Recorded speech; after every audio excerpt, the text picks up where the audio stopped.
जय माता दी दोस्तों। ओम नमः शिवाय। आप सभी का बहुत बहुत स्वागत है। भाद्रपद माह के शुक्ल पक्ष की पंचमी तिथि को ऋषि पंचमी के रूप में मनाया जाता है। ऋषि पंचमी का व्रत सभी के लिए फलदायक होता है। इस व्रत को श्रद्धा और भक्ति के साथ मनाया जाता है। आज के दिन ऋषियों का पूर्ण विधि विधान से पूजन कर कथा श्रवण करने का बहुत महत्व होता है। यह व्रत पापों का नाश करने वाला है व श्रेष्ठ फलदायी है। आज हम इस वीडियो में ऋषि पंचमी की 5 कथाओं को सुनेंगे। आज के दिन ये 5 कथाओं को सुनने की बहुत मान्यता है, इसलिए आज हम आप सभी के लिए ऋषि पंचमी की 5 कथाओं को आपको सुनाएंगे। साथ ही इन कथाओं को व्रत रखकर या अगर आपका व्रत नहीं है तो भी सुन सकती हैं। कथाओं के श्रवण का भी उतना ही महत्व माना जाता है जितना व्रत रखने का होता है। तो चलिए श्री हरि का नाम लेके इन कथाओं को प्रारंभ करते हैं। मेरी आपसे ये प्रार्थना है कि इन कथाओं को बीच में छोड़कर ना जाएं और पूरी श्रद्धा और भक्ति भाव से इन कथाओं का श्रवण करें। भगवान श्री हरि विष्णु की जय।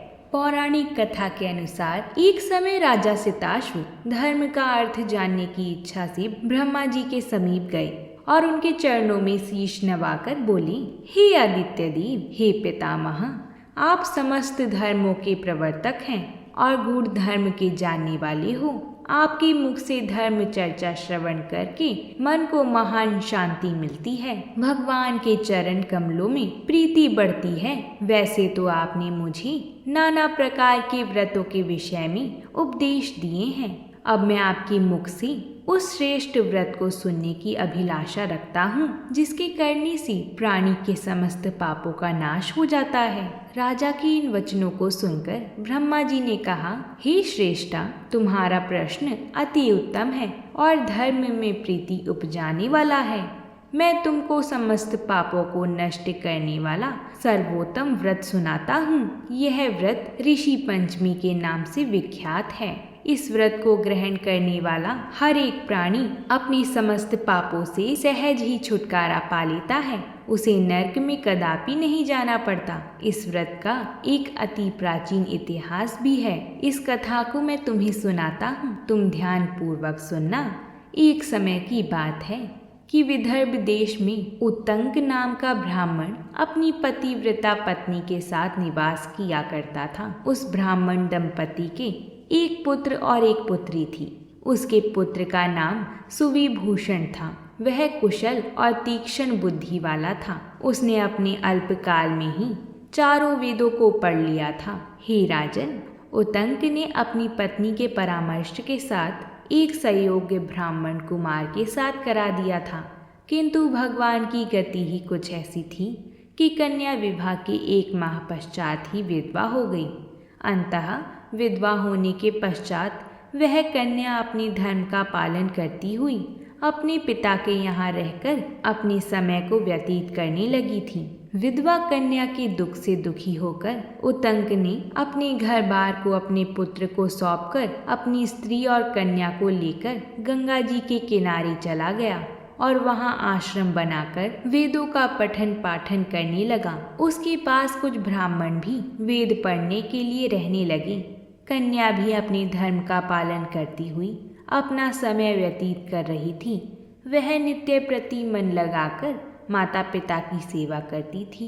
एक दिन समस्त कार्यों से थककर वह एक शिला पर आराम करने के लिए लेट गई। उसको अपने शरीर की सुध ही नहीं रही।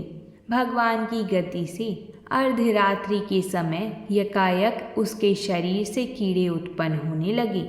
ब्राह्मण के शिष्यों ने जब उस कन्या के शरीर पर कीड़ों को देखा तो अपनी गुरु पत्नी को बताया। कन्या के शरीर में कीड़े पड़ जाने की बात सुनकर ब्राह्मणी जोर जोर से विलाप करती हुई उसी शिला के पास पहुंची जहां उसकी कन्या बेसुध पड़ी हुई थी। उसके शरीर पर कीड़ों को देखकर बहुत दुखी हुई और विलाप करते हुए वह ब्राह्मणी अचेत हो गई।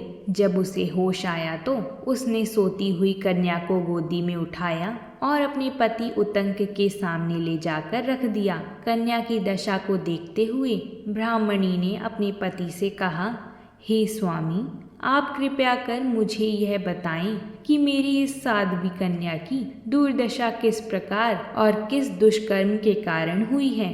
अपनी भार्या की बात को सुनकर उतंक मुनि थोड़ी देर के लिए शांत होकर हृदय में भगवान का ध्यान करने लगे। उन्होंने अपनी ज्ञान शक्ति के द्वारा कन्या के पूर्व जन्म के समस्त वृत्तांतों को जान लिया। तब वह अपने नेत्रों को खोलकर बोले कि हे प्रिय, यह कन्या अपने पहले जन्म में एक ब्राह्मणी थी। उस समय इसने रजस्वला होते हुए भी एक समय घर के घड़े आदि बर्तनों को छू लिया था। उसी पाप के कारण इसके शरीर में कीड़े पड़ गए हैं। इसने शुद्ध होने के बाद अपनी सखियों के साथ ऋषि पंचमी व्रत को देखकर भी उसका आदर नहीं किया था। व्रत के दर्शन के प्रभाव से तो इस जन्म में इसको उत्तम ब्राह्मण कुल तो प्राप्त हुआ, परंतु उस व्रत का तिरस्कार करने के कारण इसके शरीर में कीड़े पड़ गए हैं। अगर आपने यहाँ तक कथा सुन ली है तो वीडियो को एक लाइक ज़रूर कर दें, और अगर आप हमारे चैनल पर नए आए हैं तो चैनल को सब्सक्राइब करके कमेंट बॉक्स में हर हर महादेव ज़रूर लिखिएगा। मुनि के वचनों के अनुसार सुशीला बोली, हे स्वामी, जिस व्रत के दर्शन मात्र से आपके समान उत्तम कुल में इसको जन्म प्राप्त हुआ और जिसका तिरस्कार करने से शरीर कीड़ों से भर गया, उस महान आश्चर्यजनक व्रत को आप कृपा करके मुझे सुनाएं। उतंक प्रसन्न होकर बोले, हे सुशीले, वह व्रत समस्त व्रतों में उत्तम है। इसके प्रभाव से समस्त पाप नष्ट हो जाते हैं। अगर आपने यहाँ तक कथा सुन ली है तो वीडियो को एक लाइक ज़रूर कर दें, और अगर आप हमारे चैनल पर नए आए हैं तो चैनल को सब्सक्राइब करके कमेंट बॉक्स में हर हर महादेव ज़रूर लिखिएगा। यह व्रत भादो मास की शुक्ल पक्ष की पंचमी को धारण किया जाता है। पंचमी के दिन पवित्र नदी में स्नान कर व्रत धारण कर श्याम काल में सप्तऋषियों का पूजन विधि विधान के साथ करना चाहिए। भूमि को शुद्ध गाय के गोबर से लीपना चाहिए। उस पर अष्ट कमल दल बनाकर नीचे लिखें सप्तऋषियों की स्थापना कर प्रार्थना करनी चाहिए। महर्षि कश्यप, अत्रि, भारद्वाज, विश्वामित्र, गौतम, जमदग्नि, वशिष्ठ महर्षियों की स्थापना कर आचमन, चंदन, फूल, धूप, दीप, नैवेद्य आदि पूजन कर व्रत की सफलता की कामना करनी चाहिए। इस व्रत को करके उद्यापन की विधि भी करनी चाहिए। चतुर्थी के दिन एक बार भोजन करके पंचमी के दिन व्रत आरंभ करें। सुबह नदी या जलाशय में स्नान करके गोबर से लीपकर सर्वतोभद्र चक्र बनाकर उस पर कलश स्थापना करें। कलश के कंठ में नया वस्त्र बांधकर पूजा सामग्री एकत्र करके अष्ट कमल दल पर सप्तऋषियों की स्वर्ण प्रतिमा स्थापित करनी चाहिए। विधि विधान से पूजा करने के बाद रात्रि को पुराण का श्रवण करें। फिर सुबह ब्राह्मण को भोजन दक्षिणा देकर संतुष्ट करें। इस प्रकार इस व्रत का उद्यापन करने से नारी सुंदर रूप लावण्य को प्राप्त होकर सौभाग्यवती होकर धन व पुत्र से संतुष्ट हो उत्तम गति को प्राप्त होती है। इसी प्रकार हमारी प्रथम कथा समाप्त होती है। अब हम ऋषि पंचमी की दूसरी कथा का श्रवण प्रारंभ करते हैं। भविष्य पुराण के अनुसार एक बार भगवान कृष्ण से महाराज युधिष्ठिर ने कहा कि वह कौन सी पंचमी है जिसके करने से नारी जाति दोष से मुक्त होकर के महान पुण्य को प्राप्त होती है। आप मुझे संक्षेप में श्रवण कराइए। तब भगवान कृष्ण जी कहते हैं, हे राजन, भाद्र मास के शुक्ल पक्ष की पंचमी को सप्तऋषि का व्रत करने से अब मैं तुमको ऋषि पंचमी का उत्तम व्रत बताता हूँ, जिसे धारण करने से स्त्री समस्त पापों से छुटकारा प्राप्त कर लेती है। वृत्रासुर का वध करने के कारण इंद्र के उस पाप को 4 स्थानों पर बांट दिया गया। पहला अग्नि की ज्वाला में, दूसरा नदियों की बरसती जल में, तीसरा पर्वतों में और चौथा स्त्री के रज में। उस रजस्वला धर्म में जाने अनजाने में उससे जो भी पाप हो जाते हैं उनकी शुद्धि के लिए ऋषि पंचमी का व्रत करना उत्तम है। यह व्रत समान रूप से चारों वर्णों की स्त्रियों को करना चाहिए। इसी विषय में एक प्राचीन कथा का वर्णन करता हूँ। सतयुग में विदर्भ नगरी में स्वेनजित नाम का राजा हुआ था। वह प्रजा का पुत्रवत पालन करते थे। उनके आचरण ऋषि के समान थे। उनके राज्य में समस्त वेदों के ज्ञाता, समस्त जीवों का उपकार करने वाले सुमित्र नाम का एक कृषक ब्राह्मण निवास करता था। उनकी स्त्री जयाश्री पतिव्रता थी। ब्राह्मण के अनेक नौकर चाकर भी थे। एक समय वर्षा काल में जब वह साध्वी खेती के कामों में लगी हुई थी, तब वह रजस्वला भी हो गई। हे राजन, उसे अपनी रजस्वला होने का भास हो गया, किंतु फिर भी वह गृहस्थी के कार्यों में ही लगी रही। कुछ समय पश्चात दोनों स्त्री पुरुष अपनी अपनी आयु भोगकर मृत्यु को प्राप्त हुए। जयश्री अपने ऋतु दोष के कारण नीच योनि में गई और सुमित को रजस्वला स्त्री के संपर्क में रहने के कारण बैल की योनि प्राप्त हुई। क्योंकि ऋतु दोष के अतिरिक्त इन दोनों का और कोई भी अपराध नहीं था, इस कारण इन दोनों को अपने पूर्व जन्म का समस्त विवरण याद रहा। वह दोनों पशु की योनि के रूप में रहकर अपने पुत्र सुमित के यहाँ पलने लगे थे। सुमित धर्मात्मा था और अतिथियों का पूर्ण सत्कार किया करता था। अपने पिता के श्राद्ध के दिन उसने अपने घर ब्राह्मण को जिमाने के लिए नाना प्रकार के भोजन बनवाई। उसकी स्त्री किसी काम से बाहर गई हुई थी कि एक सर्प ने आकर रसोई के बर्तन में विष उड़ेल दिया। नीच योनि में गई ब्राह्मणी ने बैठे हुए यह सब देख लिया। अंततः उसने अपने पुत्र को ब्रह्म हत्या के पाप से बचाने की इच्छा से उस बर्तन को स्पर्श कर लिया। सुमित की पत्नी से यह कृत्य सहन ना हुआ और उसने जलती लकड़ी से नीच योनि में गई ब्राह्मणी को मारा। वह प्रतिदिन रसोई में जो झूठन आदि शेष रहती थी उस पशु के सामने डाल दिया करती थी, किंतु उस दिन क्रोध में आकर उसने वह भी नहीं दी। तब रात्रि के समय भूख से व्याकुल होकर पशु बनी ब्राह्मणी अपने पूर्व पति के पास आकर बोली, हे नाथ, आज मैं भूख से मरी जा रही हूँ। वैसे तो रोज ही मेरा पुत्र खाने को देता था, मगर आज उसने कुछ नहीं दिया। मैंने सांप के विष वाले खीर के बर्तन को ब्रह्म हत्या के भय से छूकर भ्रष्ट कर दिया था। इस कारण बहू ने मारा और खाने को भी नहीं दिया है।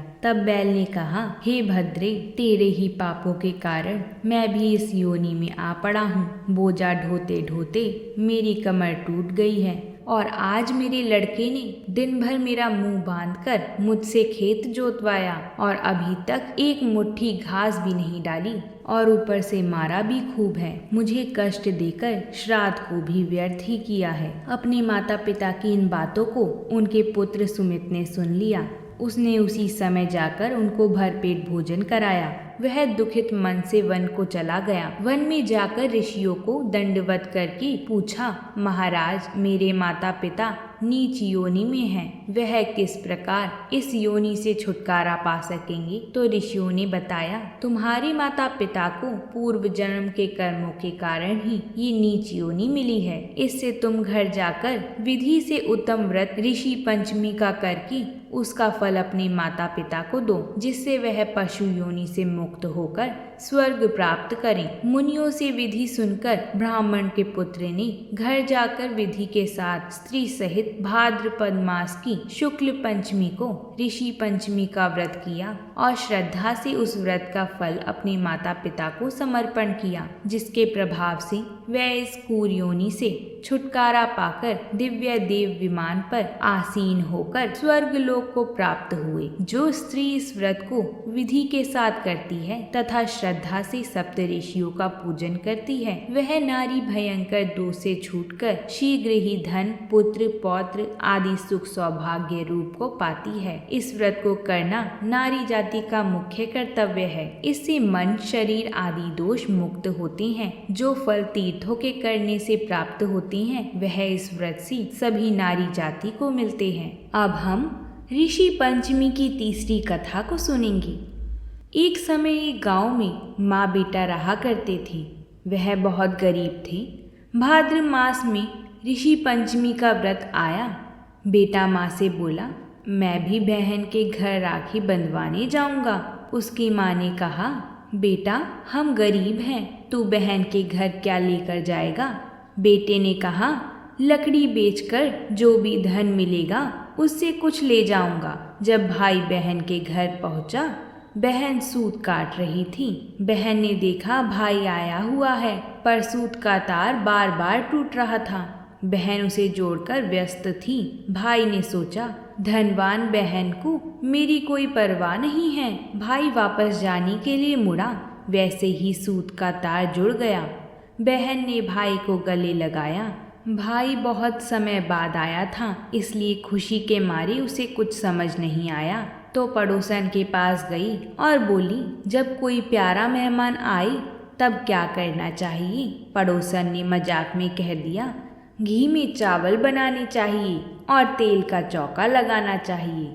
बहुत देर हो गई, न चावल बने और ना ही चौका सूखा।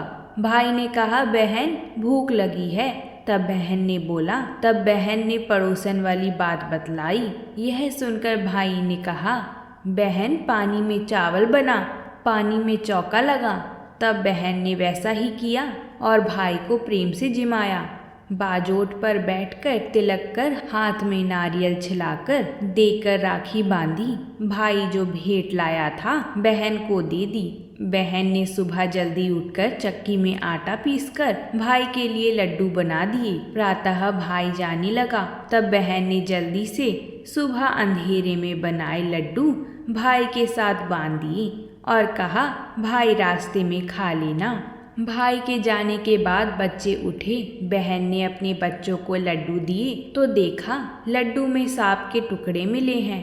बहन बहुत देर दौड़ती रही तो उसे पेड़ के नीचे बैठा भाई दिखाई दिया।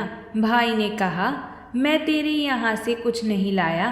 तब बहन ने कहा, भाई मैं तेरी जान बचाने आई हूँ। जो लड्डू मैंने तुझे दिए हैं उसमें सांप पिस गया है, इसलिए मैं दौड़ती दौड़ती आई हूँ। बहन को प्यास लगी, दूर कहीं आवाज़ आ रही थी। बहन बोली, भाई मैं पानी पीकर आती हूँ, तू आराम कर। बहन पानी पीने गई तो उसने देखा एक बुढ़िया माँ कुछ बना रही है और बिगाड़ रही है। तो बहन ने पूछा, हे माता आप क्या कर रही हैं? तो बुढ़िया माता ने कहा, एक गांव में एक लड़का है, उसका विवाह होगा तब वह मर जाएगा। तब बहन बोली, वह तो मेरा भाई है, उसको बचाने का कोई उपाय बतलाओ।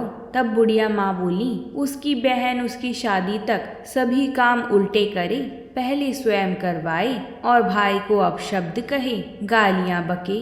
ऐसा करे तो भाई की जान बच सकती है। बहन वापस आई तो जिद करने लगी कि भाई मैं तो तेरे साथ ही घर चलूंगी, और सत्यानाश और गालियाँ दे देकर उससे लड़ने लगी। भाई ने सोचा बहन को कुछ हो गया है और बहन को अपने साथ ले आया। बहन भाई के घर आई तो भाई के लिए विवाह का रिश्ता आया। विवाह होने लगा, बारात जाने लगी तो उसने कहा, बारात में मैं भी जाऊंगी। सबने समझाया औरतें बारात में नहीं जाती हैं, पर वह नहीं मानी। तो एक बुजुर्ग समझदार व्यक्ति ने कहा, ये जिद कर रही है तो ले चलो।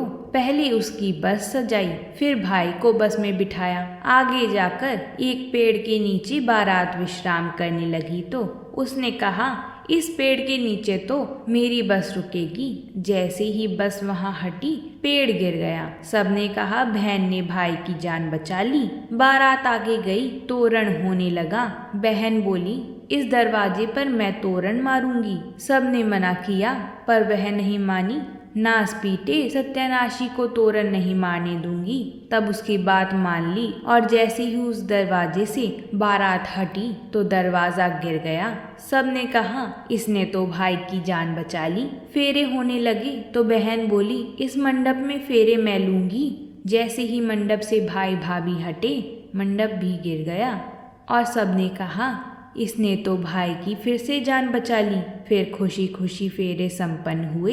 बारात वापस घर आ गई और बहन थक कर सो गई। सब मेहमान जाने लगे। बहन उठी और बोली, मैं अपना घर और बच्चे ऐसे ही छोड़कर आई हूँ, और सारी बात बताई कि मैंने ये सब भाई की जान बचाने के लिए किया था। फिर भाई ने बहन को गाजे बाजे से विदा किया। हे भगवान, जिस तरह बहन ने भाई की जान बचाई, वैसे ही सब बहनों के भाइयों की दीर्घायु प्रदान करना।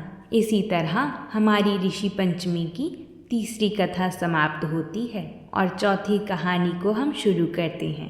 एक नगर में एक साहूकार और साहूकारनी रहते थे। साहूकारनी रजस्वला होकर रसोई के सब काम करती थी। कुछ समय बाद उसके एक पुत्र हुआ। पुत्र का विवाह हो गया। साहूकार ने अपने घर पर ऋषि महाराज को भोजन पर बुलवाया। मैं 12 वर्ष में एक बार खाना खाता हूँ, पर साहूकार ने महाराज को मना लिया। साहूकार ने पत्नी से कहा, आज ऋषि महाराज भोजन पर आएंगे। उस समय स्त्री रजस्वला थी। उसने भोजन बनाया और ऋषि को भोजन परोसते ही भोजन कीड़ों में बदल गया। यह देखकर ऋषि ने साहूकार और साहूकारनी को श्राप दे दिया कि तुम दोनों पति पत्नी अगले जन्म में नीच योनि में जाओगी। साहूकार ने ऋषि के पांव पकड़ लिए, बहुत विनती की। तब ऋषि ने कहा, तेरे घर में कोई ऐसी वस्तु है क्या जिस पर तेरी पत्नी की नज़र नहीं पड़ी और उसने नहीं छुआ? तब साहूकार ने छीके पर दही पड़ा था, ऋषि को पिलाया। ऋषि हिमालय पर तपस्या के लिए चले गए। साहूकार साहूकारनी की मृत्यु हो गई। श्रापवश होकर साहूकार बैल बन गया और साहूकारनी भी नीच योनि में चली गई। दोनों अपने बेटे के घर पर ही रहने लगे। साहूकार का बेटा बैल से बहुत काम लेता, खेत जोतता, खेत की सिंचाई कराता और नीच योनि में गई ब्राह्मणी घर की चौकीदारी करती। 1 वर्ष बीत गया। उस लड़के के पिता का श्राद्ध आया। श्राद्ध के दिन उसने अनेक पकवान बनवाई, खीर भी बनवाई। तभी एक उड़ती हुई चील के मुंह का सर्प उस खीर में जाके गिर गया। यह सब देख रही वहाँ पे पशु ब्राह्मणी थी। उसने सोचा कि खीर को लोग खाएंगे तो मर जाएंगे। तो जब उसकी बहू देख रही थी तभी उसने उस खीर में मुंह डाल के खीर को झूठा कर दिया। क्रोध में आकर बेटे की बहू ने उसे मारा। जब रात हुई तो दोनों पशु आपस में बात कर रहे थे। यह सारी बातें बेटे ने सुन ली। बेटा पहचान गया कि यह उसी के माता पिता हैं। बेटे ने बहुत बड़े बड़े ऋषि मुनियों को बुलाया। ऋषि मुनियों की सारी बात बताई तथा ऋषि मुनियों ने कहा, तुम्हारे यहाँ जो पशु पल रहे हैं वही तुम्हारे माता पिता हैं। तब लड़के ने माता पिता को इस योनि से मुक्त कराने का उपाय पूछा। ऋषियों ने कहा, ऋषि पंचमी को ऋषियों का पूजन कर उस दिन ब्राह्मणों को भोजन और दान दक्षिणा देकर उससे पुण्य अर्जित करके तथा ऋषि गण अपना आशीर्वाद दें तो इस व्रत के पुण्य से तुम्हारे माता पिता इस योनि से मुक्त होकर स्वर्ग में वास करेंगे। उसने ऐसा ही किया और स्वर्ग से विमान आया और उस लड़के के माता पिता को मोक्ष की प्राप्ति हुई। हे भगवान, जिस प्रकार उनको मोक्ष दिया वैसे ही सबको देना, सबकी मन की मुराद पूरी करना। कहानी कहने वाले को, कहानी सुनने वाले को और हुंकार भरने वाले को सब पर अपनी कृपा करना। अब हम ऋषि पंचमी की 5वीं कथा को सुनकर इस व्रत को पूर्ण करते हैं। इस दिन लपसी और तपसी की कहानी सुनना बेहद शुभ माना जाता है। आइए शुरू करते हैं। एक लपसी था और एक तपसी था। तपसी तो भगवान की तपस्या करता था और लपसी सवा शेर की लपसी बनाकर उसका भोग लगाकर जीम लेता था। लपसी बोला, मैं बड़ा हूँ। तपसी बोला, मैं बड़ा हूँ। इतने में नारद मुनि जी आए और बोले, तुम क्यों लड़ रहे हो? तो लपसी ने कहा, मैं बड़ा हूँ, और तपसी ने कहा, मैं बड़ा हूँ। तपसी बोला, मैं सारे दिन भगवान की पूजा करता हूँ। यह सुनकर नारद जी ने कहा, मैं तुम्हारा फैसला कल कर दूंगा। दूसरे दिन लपसी और तपसी नहा कर आए तो नारद जी ने 1.25 करोड़ की अंगूठी उनके आगे फेंक दी। लपसी का ध्यान उस अंगूठी पर नहीं गया। तपसी तपस्या करने बैठा तो उसे अंगूठी दिखाई दी और उसने अपने घुटने के नीचे दबा ली और तपस्या करने लगा। लपसी लापसी बनाकर उसको भगवान का भोग लगाकर जीमने बैठ गया। इतने में नारद जी आए। तब दोनों से पूछा कि कौन बड़ा है? फिर तापसी ने कहा, मैं बड़ा हूँ। नारद जी बोले, तेरा घुटना उठा तो उसके नीचे 1.25 करोड़ की अंगूठी निकली। तब नारद जी बोले, ये अंगूठी तूने चुराई है, तुझे तेरी तपस्या का फल नहीं मिलेगा। तब तपसी ने शर्मिंदा होकर माफ़ी मांगी और कहने लगा कि मुझे मेरी भक्ति का फल कैसे मिलेगा। तब नारद जी ने कहा, कोई गाय और कुत्ते को रोटी नहीं बनाएगा तो फल तुझे मिलेगा। अगर कोई ब्राह्मण को भोजन कराकर दक्षिणा नहीं देगा तो उसका फल तुझे मिलेगा। यदि कोई साड़ी के साथ ब्लाउज नहीं देगा तो फल तुझे मिलेगा। यदि कोई दिए से दिया लगाएगा तो फल तुझे मिलेगा। अगर कोई सारी कहानियाँ सुन ले लेकिन तुम्हारी कहानी नहीं सुने तो फल तुम्हें मिलेगा। उसी दिन से हर व्रत और कहानी के साथ लापसी और तापसी की कहानी कही और सुनी जाती है।